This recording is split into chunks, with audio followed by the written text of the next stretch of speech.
Welcome to the Quarry Valley Unified Union School District Board meeting. It is January 17th. If you would all please join me for the Pledge of Allegiance. I pledge allegiance to the flag of the United States of America, to the republic for which it stands, one nation, under God, indivisible, with liberty and justice for all. All right, thank you. The first order of business is the approval of the agenda. I'd like to move number 7 up to the top, which is Lewis and Finance. So a motion would be in order. Motion by Mike. Discussion? Oh.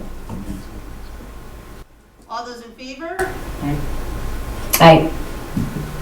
All right. Motion passes unanimously. It's all you, Louis. So we're looking at the fourth draft of the Quarry Valley budget tonight. There was very little change since the last draft. At the time of the last meeting, we were really waiting on state data before we decided how we wanted to proceed. And the biggest thing we were waiting for at that time was the CLA, because we knew that the CLAs could have a significant impact on our budget with house prices rising so much in the last few years. So there were some updates to the VOTEC tuition, just very minor. I think it resulted in less than a $1,000 change, and that was just based on the final FTEs that we received from the state. That is based on a 6-semester rolling average. And so previous to that, I was using the information we got from Stafford. So there was, like I said, a very slight change. The other thing that we had talked about at prior meetings was whether we wanted to take some of the surplus and put it aside into a reserve fund, putting that as an extra item on the ballot. We hadn't officially decided on an amount, but I have put in a placeholder into this budget for discussion tonight. So if you have the budget in front of you, so those two items that we just talked about are listed as under draft 4 under the summary of changes. If you look at the next page, which would be the summary of the budget revenues and expenses. So right now, if you go to the very top under prior year surplus, under FY24 budget, I have $414,000 listed there. We actually ended last year with an $814,000 surplus.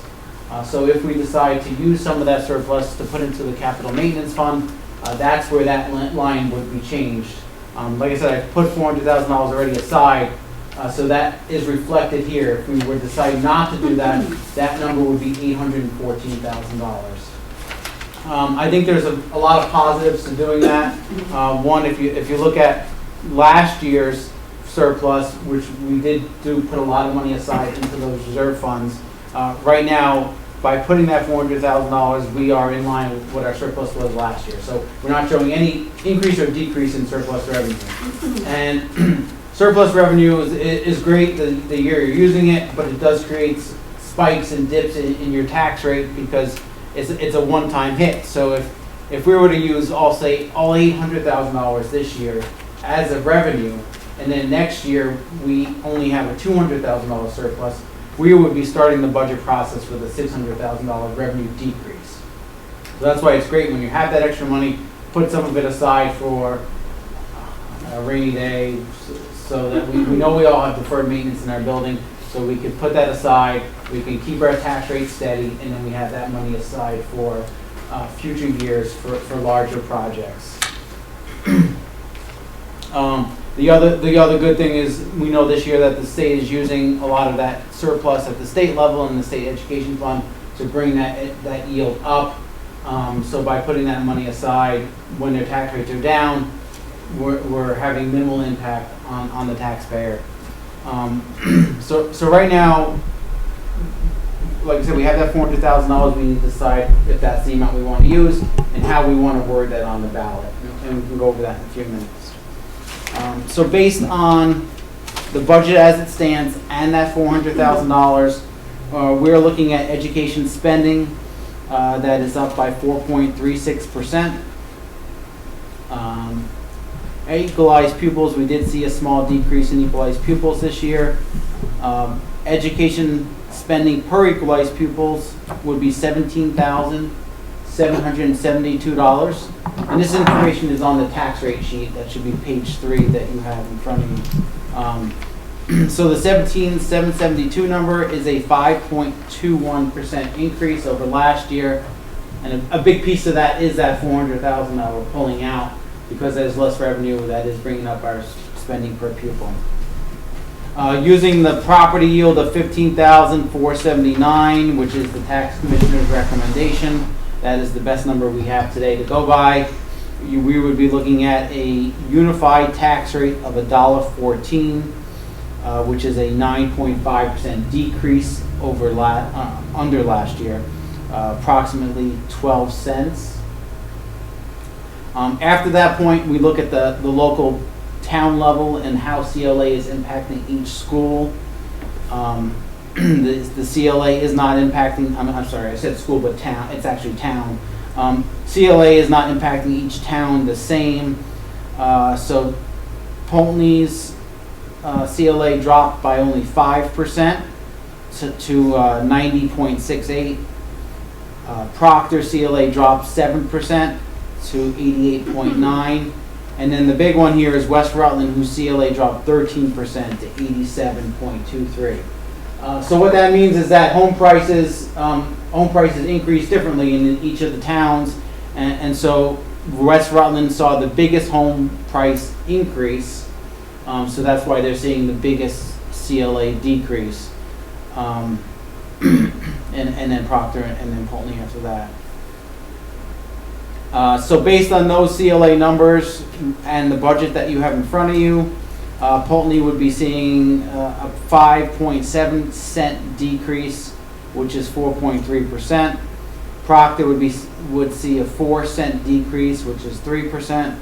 And West Rutland, who because of that CLA number, is seeing actually a tax rate increase of 5 cents, which is a 4.1% increase.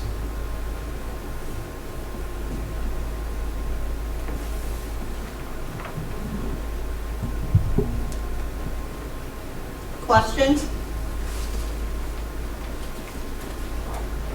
Discussion around the amount to the surplus to place in the capital maintenance fund.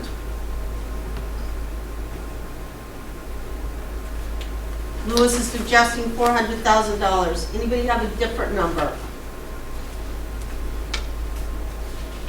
That 400,000 is approximately 3 cents on the tax rate.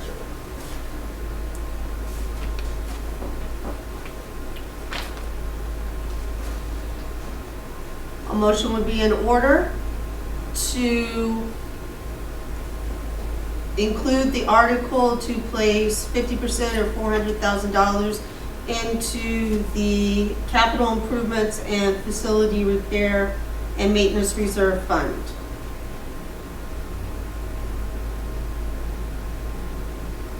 I'll make that motion, Lisa. Any discussion?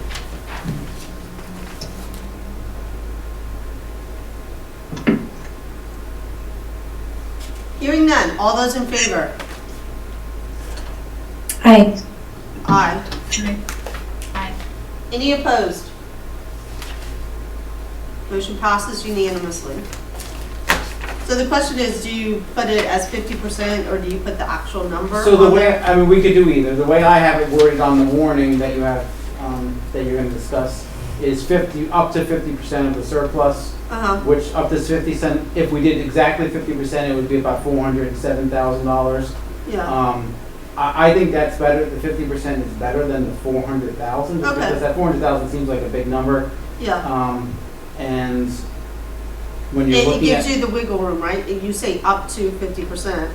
yes, So if something would happen, we wouldn't have to put up to 50% in. correct. We could decide to change that at a future meeting. Okay. All right. I mean, and I'm sure Chris Leopold's reviewing our article in the morning, so. Yep, so I did check with Chris Leopold about the board's question as to whether we could change the language so that we can take a percentage of the surplus each year without having to ask tax rates each year. And his recommendation is that we specify the year each year, and that would be in line with statute. We don't have to ask them every year? No, that we do ask them each year. Okay, good. Yeah. Good. Okay, that's fine. All right, any questions on the budget?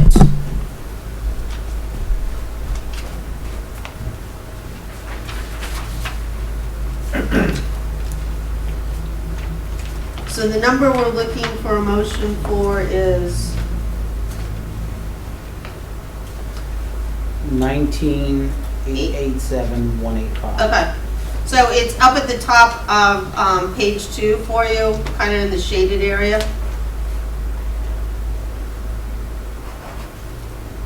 So a motion would be in order to approve the budget and send it to the voters.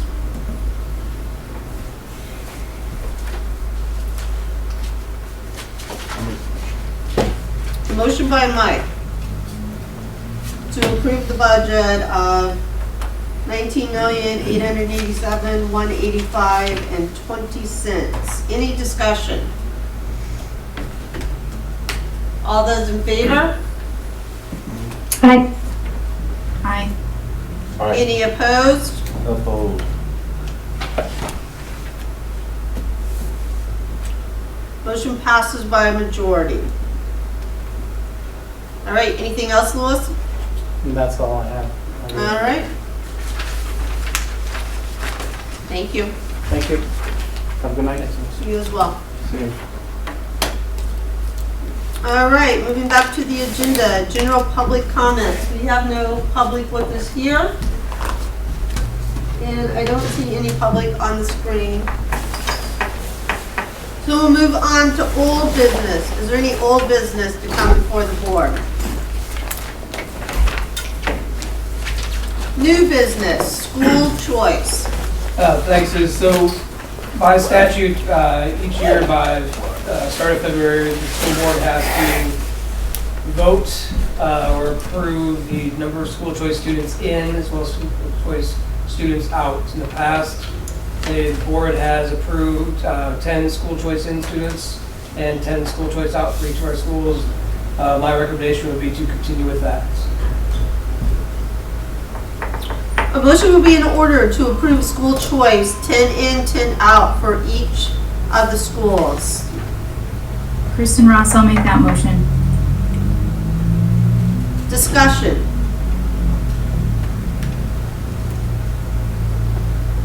Hearing none, all those in favor? Aye. Aye. Any opposed? Motion passes unanimously. Town meeting updates, the warning.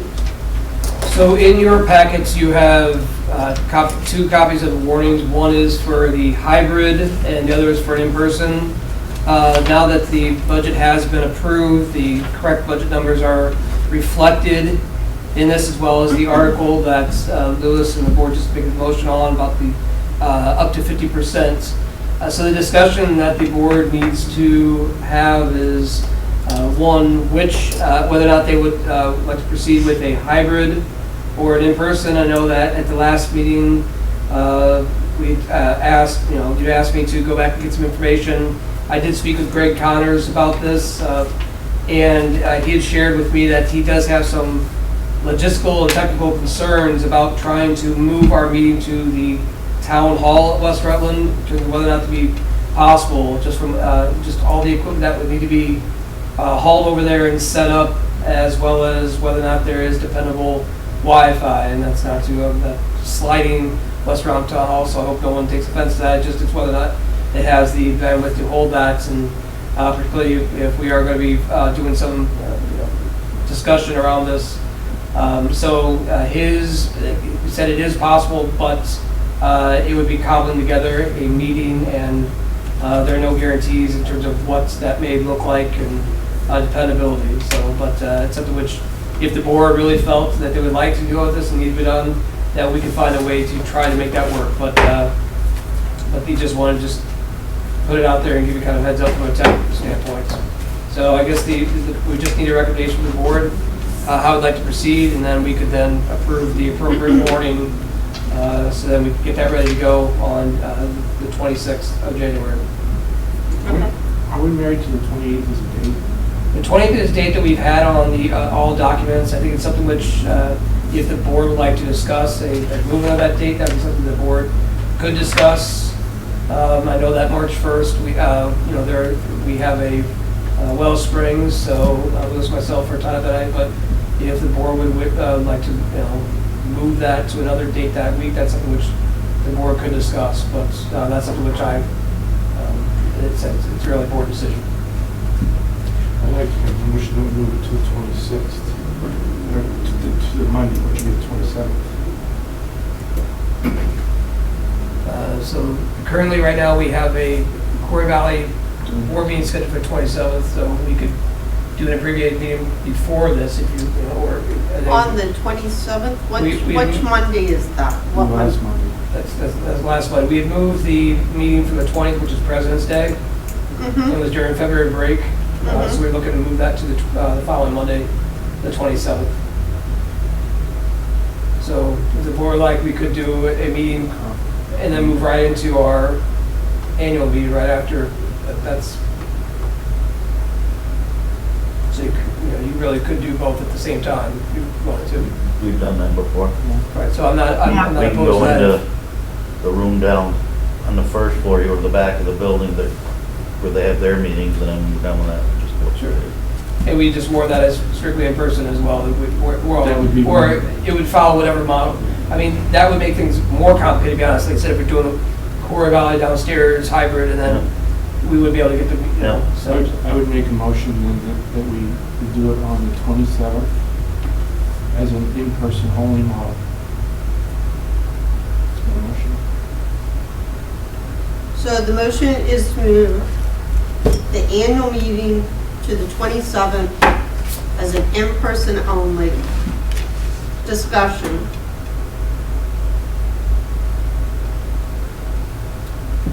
Yeah, I'll just say, since I was one of the folks interested in the hybrid option, thank you for looking into that.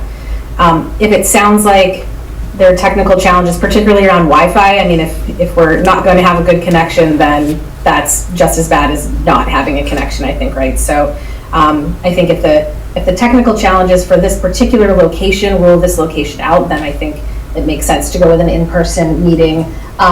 I'd like to maybe not have that necessarily set precedent in the future. If there are locations where there is more robust infrastructure to do it, I'd like to be able to continue to have that conversation. But given it sounds like in this particular location that might be a challenge, I'd be okay with going with in-person.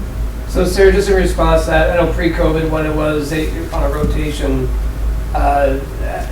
we have had the ability to have, Proctor was at the school, Boulder is at the school and at the library, so you had that capability, but this year, it is being held at Town Hall, which a little bit of shift, so in the future, we could still explore that. So it's not off the table, but I think it's just, and I think we also look at what that may look like and whether we purchase more robust equipment, so if we would need to be like a traveling meeting, that we could be able to do that, so. But I also think it's important to note that while people can tune in, they cannot participate. They're passive participants. They can comment, they can listen, but they would not be able to vote. Right. Sure. The items, yeah, and that's absolutely really important to note. And I like the way that both of the draft motions clearly laid that out. So that was helpful language, I think.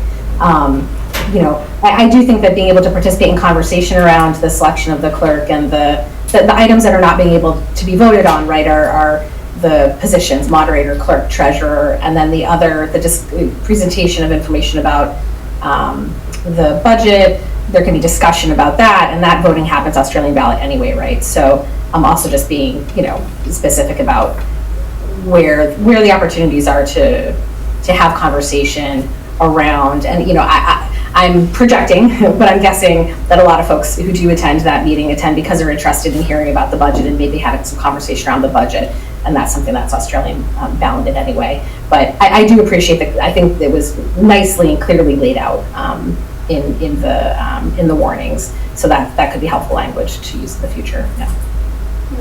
I do think we do need to start to come back to some semblance of normalcy of trying to have more in person. I think that even municipal meetings or town meetings, they're doing in person only. I don't know that many municipal meetings are doing a hybrid because you can't vote, so it makes it really difficult. But just in general, the 15th of this month, right? It expired that. There's talks of extending that, but we have not received any. I know there's also some discussion that this next session that they may look to just shift how meetings are conducted overall, but like I said, we don't know that. But yes, you're right. Currently on the 15th of January, or a couple days ago, that the open meeting law, the exception to the open meeting law kind of expired. So you have to have an in-person location designated for all meetings. Okay. So the motion on the floor is to move the annual meeting to the 27th at 7 o'clock, in person only at West Rutland Town Hall. At what time? 7 o'clock. It has to be at 7 o'clock. So, is it, that would mean that either our meeting moves early or you're done in an hour. Normally that's fairly quick, right? That one's like. Yeah, but our meeting would be prior to that, right? Correct. So either so if you meet at 6 o'clock for the regular meeting, do we anticipate sometimes we haven't even had a February meeting because of the annual meeting. Correct. It's 5 minutes long, too. Yeah. It's doable. Okay, so we're just It might be good just to have one, just if there's something that. Okay, so we'll just warn that for 6 o'clock, and so we'll let them know that we're gonna be there then at 6 o'clock also. Will In the school board meeting, you see Mary Ann it'll be fine. by then? Yeah. Not have this one on the first floor and then we're done, we just walk upstairs to the other. Yeah, the one for. That's how we've done it in the Right. past. Yeah, that's fine. Yeah, that won't be a shouldn't be a problem. Okay, just as long as we notify them okay. So the motion on the floor is to move the annual school district meeting to the 27th, in person only, West Rutland Town Hall at 7 o'clock. All those in favor? Aye. Aye. Any opposed? Motion passes unanimously. Thank you. All right, so that's two birds, one stone there, right? Yes. So we're going with the in-person. Person, So we just need a motion to approve it. okay. Um, I'll make a motion that we approve the agenda, the draft agenda for the 27th, 7 o'clock. well, it's the warning, right? Warning.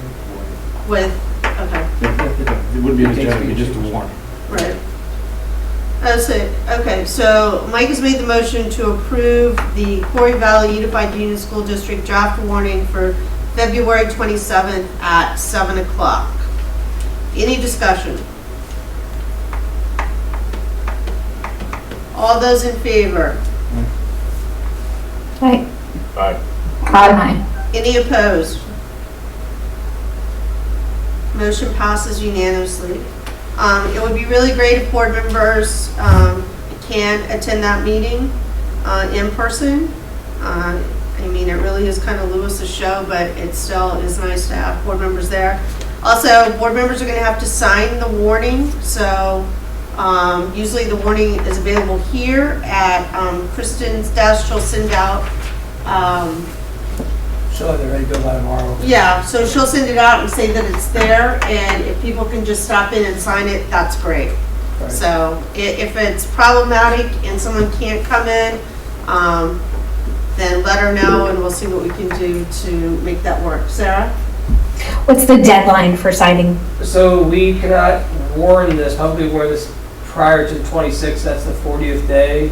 So we'll be looking on the 26th or 27th to warn this. So we have until that date to get signatures. So we have a little more time than we have had in prior years, which is nice, but sometimes that can be problematic too, because, But isn't this going to the printers? well, yes, we'll be going to the printers as well, so, but we just need a quorum of signatures, Oh, you're saying of this month, January? yes. Okay, yes. Okay. All right, so the sooner the better, but, And if there's an issue, just please reach out to Christine. You know, we can also, you know, I can drop it off at certain locations if it's easier within, you know, each of our towns. 'Cause I at have a schools or out. something, yeah. So when can we sign that the soonest? Probably Tomorrow is all- tomorrow. She'll send it out tomorrow and say Right. it's ready. Yep. Okay, From 9 to 5, Monday through Thursday? 9 to 4? I would say till 4. yeah. 9 to 4, Monday to Thursday. Christine's Okay, here as early as 7:30, but Is she not there on Fridays? she's there Fridays during the day, but she, I think would be till like 3 o'clock on Fridays. Oh, okay, all right. So, Chris, but like it could be here, She doesn't have to be here with it, just. no. between Lewis and myself, we can get it to places, so if it's easier to have it, say, at one of our schools, and so somebody stops by there. We've done that in the past. I think Yeah. our goal is just to get things signed relatively quickly, but, you know, we can adjust. So. Yeah, I'm just thinking I probably can't get to Rutland anytime before Saturday. Well, until, you know, Friday I could come, but I can. Okay, yeah, anytime this week would be great, and if she's not here, as long as it's open, Debbie's usually here, so it'll be on the desk. It'll just be in a Some will be manila here. folder out there for you to sign. Just let us know you're coming, someone will be here. Yeah. All right, moving on, approval of minutes, December 19th. A motion would be in order to approve the minutes. Can make the motion to approve the minutes. Motion by Sarah, any discussion? Hearing none, all those in favor? Aye. Any opposed? Motion passes unanimously. Warrant to receive via your GRCSU email. All questions should be directed to Lewis. A motion will be in order for approval of warrants. I'll make that motion to approve the warrants. Motion by Kristen. Any discussion? All those in favor? Aye. Any opposed? Motion passes unanimously. Everyone received the principal's reports in their packets for review. We've gone on, Lewis has already gone on and done his. Moving on to contract recommendations for professional staff. Jen? I had some field trips that were out of state. I needed a. Oh, that's right, sorry. It's okay. Just I didn't. moving along for those of us that have to drive home. So the band, I'll be very quick. The band is requesting 2 field trips. As a school, we put out going to Hamilton on March 16th, and we had a lot of takers. And so we would request that field trip. And then as a group, the band would like to go see Music in Action and go to Boston to see the Blue Man Group as a field trip, which they are supporting through fundraising and or financing it themselves. And then our men's baseball team was invited to Cooperstown to play and see the Baseball Hall of Fame. So that is a new one. Okay. So, a motion to approve the trips that Jen just outlined to Proctor's Theater to see Hamilton, and Boston to see Blue Man Group, and baseball team to Cooperstown would be in order. Cooperstown's a one-day, right? Yeah. Yes. I'll make that motion. Motion by Kristen. Any discussion? All those in favor? Aye. Aye. Any opposed? Motion passes unanimously. Kristen, you have a question? Or did you have field trips? Yes, we also have a field trip, grade 4 to Goshen, New York, Legoland. Okay. Motion would be in order to approve grade 4, Pullman Elementary to Legoland on June 7th. I'll make that motion. Motion by Nate. Any discussion? Hearing none. All those in favor? Aye. Any opposed? Aye. You're opposed, Kristen Ross, for them going to Legoland? No, I'm in favor. Sorry, I delayed my unmuting. Sorry. I am definitely in favor. All right, we didn't want to have to throw Legos at you. All right, motion passes unanimously.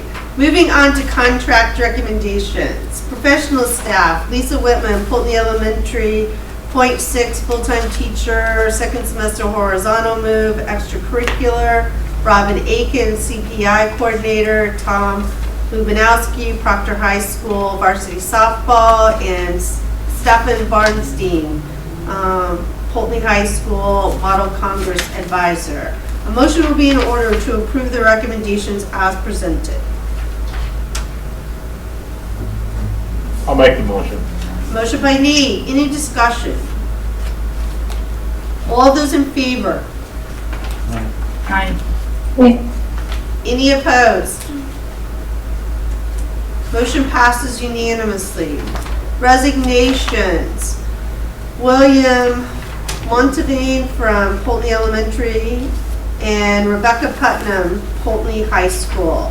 A motion will be in order to accept the resignations.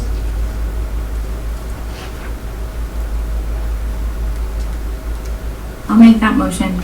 Motion by Kristen. Any discussion? All those in favor? Aye. Any Aye. opposed? Motion passes unanimously. Policies. For second read, we have Naloxone Administration for Opioid Overdose. F26, students who are homeless. A motion will be in order to approve the two policies for second read. I'll make the motion. Motion by Nate. Any discussion? All those in favor? Aye. Aye. Any opposed? Motion passes unanimously. First read policies. B1, personnel recruitment, selection, appointment. F2, search and seizure of students and property by school personnel. And F21, admission of resident students. Questions? I would just say, Kristen, since you're on policy, that I think it's strange that F21 is being sent forward since F21 is covered in statute and the BSBA legal teams recommended, or actually did recommend, they have removed it from the policy handbook. So that would be my only comment to the policy committee. Okay, I will make a note of that. I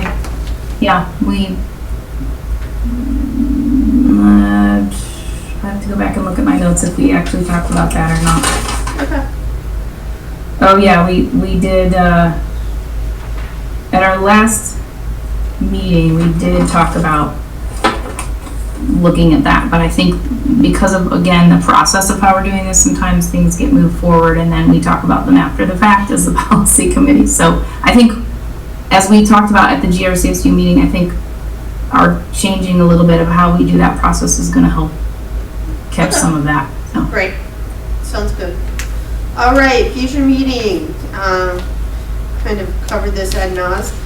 February 27th. So we'll have our Quarry Valley meeting at 6 o'clock. That will be in a room, in the Selectmen's room at the West Rutland Town Hall. Everybody knows where that is. Straight in the front door, all the way to the back. It's on the main level. It's not upstairs or downstairs. But everyone knows where the West Rutland Town Hall is. Marble and West, Marble and You can park on the street there, right? park on the street. Okay. There's a place to park in the park. All right. So 6 o'clock we'll have our Quarry Valley meeting, then 7 o'clock we'll go upstairs and have the annual meeting. Future agenda items, you can send to Chris. We have no need for executive session. A motion will be in order to adjourn at 6:35. I'll make that motion. Motion by Kristen. All those in favor? Nice. We are adjourned. Thank you. We'll see you all on the 27th.